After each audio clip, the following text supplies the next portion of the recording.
Let's face it, most of us don't wake up in the morning rubbing our hands with glee thinking, how am I going to fail today? So, I'm here to recontextualize failure with you and share with you why hoping to fail is far from the worst thing that you could be doing. Hey, it's Charlotte. Happy Friday morning. Hope all of you are doing well. Let me know if you're watching in the chat, and I would love to hear from you. Today it's kind of gray, but that just means that it's a good day for working inside. We are going to be talking about how to use failure as feedback. So, failure is generally something that we think of with a negative connotation, but like all words, we can assign the value or the beliefs to the word that we have and that we choose. So, just like money, it's kind of an energetic thing. We can think of failure as being this awful, horrible event that happens in our lives. Excuse me. Or we can think of it as an opportunity to glean information to be able to try again. That said, if you do have your heart set on something, maybe you've been studying for an exam, or you have a patient that you've been working with, and there's this outcome that both of you are really invested in, and then it doesn't happen, it's natural to feel disappointed about it. A friend once told me that she thinks of the word fail as first attempt in learning. So, before we even get to that, the first thing that I would like to encourage you to do if you are experiencing failure is to have a little bit of self compassion.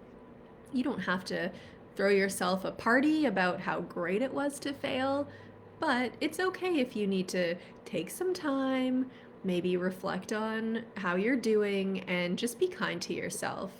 Because we're not going to get anywhere when we beat ourselves up or allow that harsh inner critic voice to rear its ugly head and tell us how awful and bad and perhaps shameful we should feel about whatever happened. I know for me, when I first attempted to get into physio school, I didn't make it, and that felt like failure in hindsight. So I went to the interview. It was a bunch of multiple mini interviews. So you read a piece of paper on the door with some scenario on it, and then you go inside and interact with people in the room who are judging you based on what's going on. And then you leave and you come back out to the next room, and on the next door there's another piece of paper, and a bell rings to help move you through this process. And it's terrible. The bell is something that I don't wish to experience again. Maybe it's like a trauma trigger, very small. But anyway, this experience was altogether pretty stressful. And then when I found out I hadn't gotten in that year, it was like shocking. I thought for sure that I would be able to get in, even though the interview hadn't gone as well as I had wanted. And so, oh, it definitely took some time to lick my wounds after that and then come up with a plan.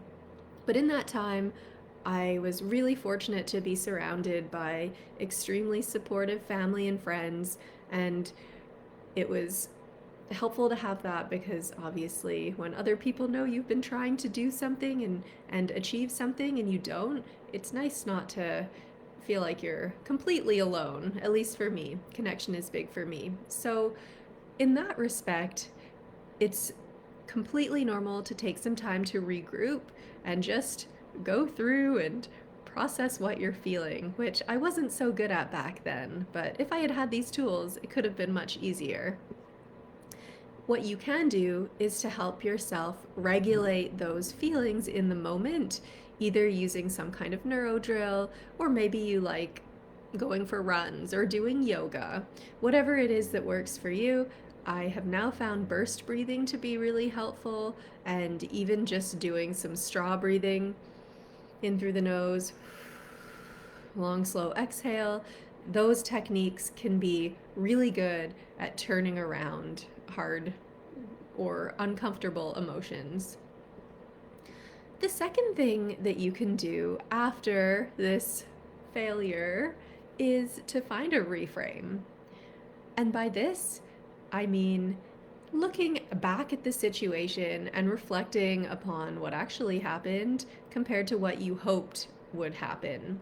And this is because, in truth, if you can reframe your situation, then there becomes no such thing as failure. There are only results.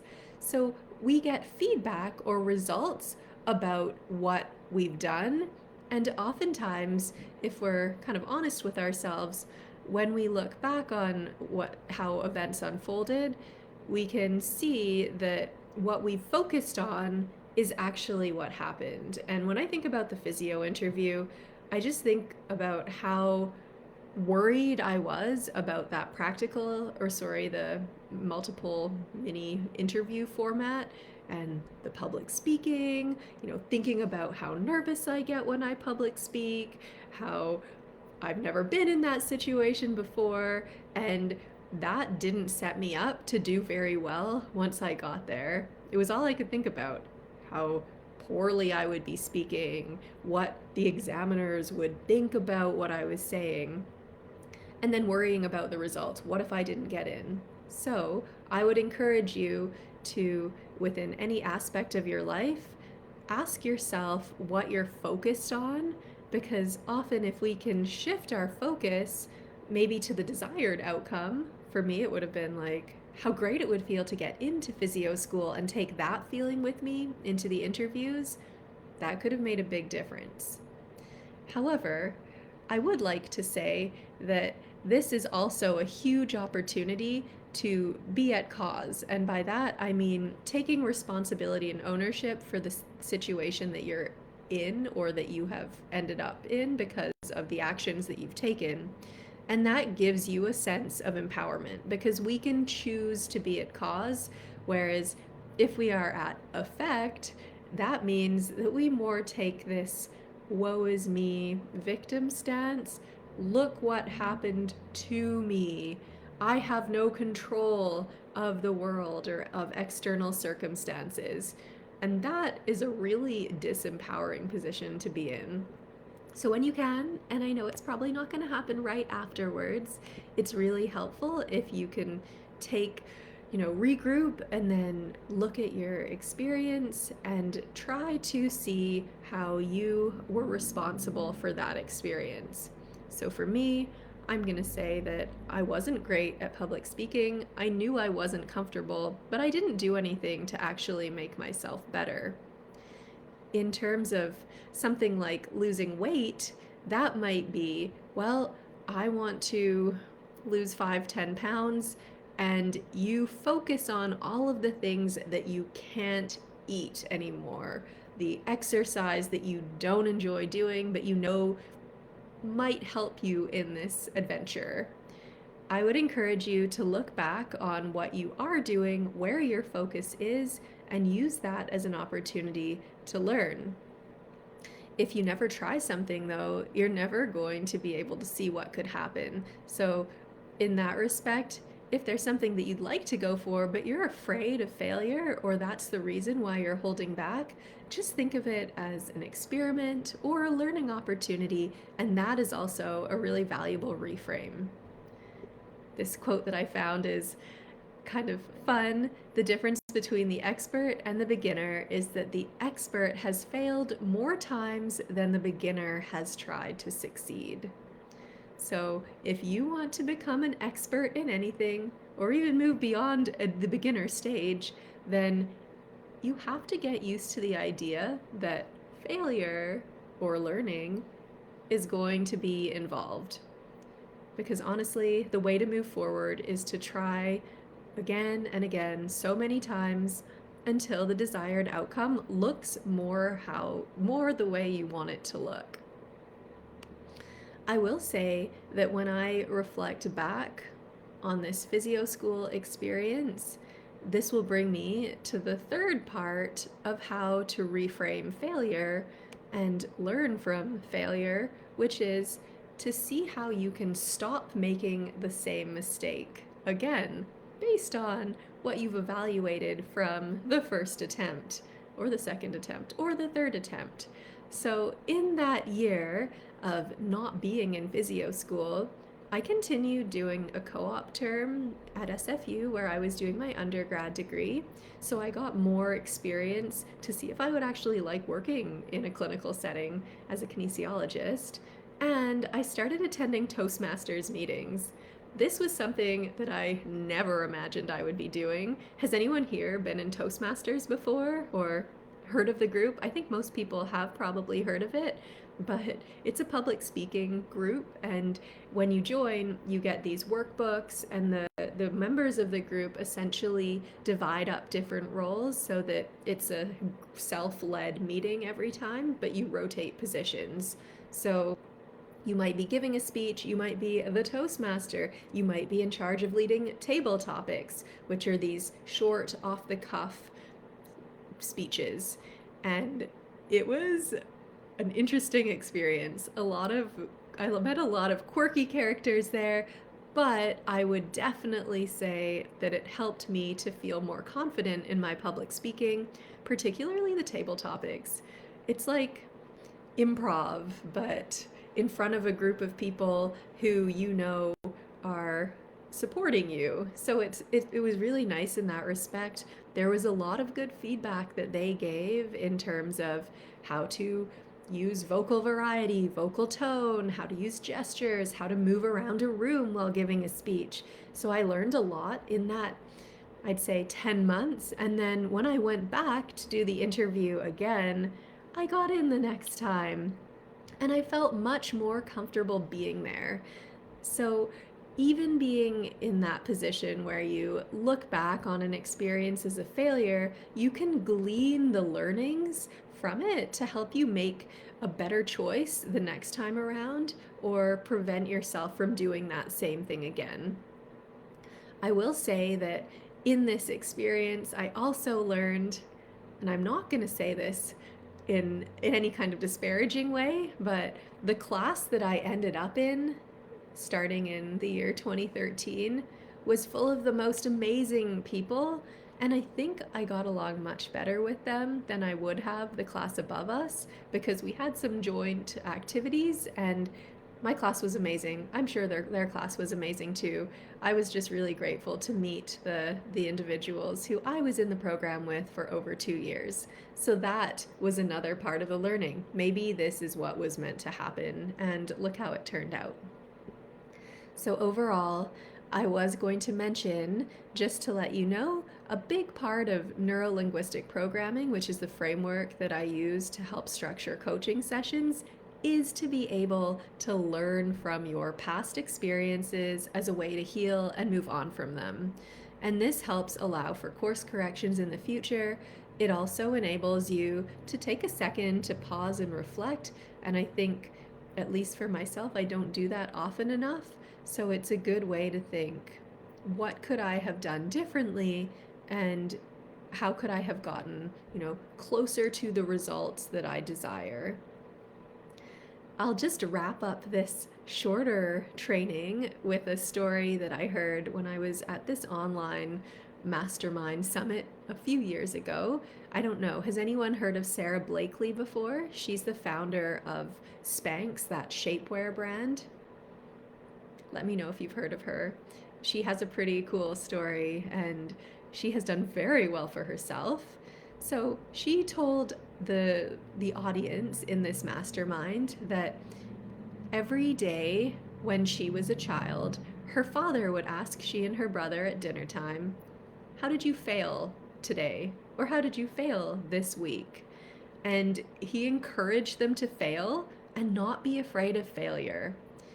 She notes that if they didn't tell him something that they had failed at that week, that he would be disappointed.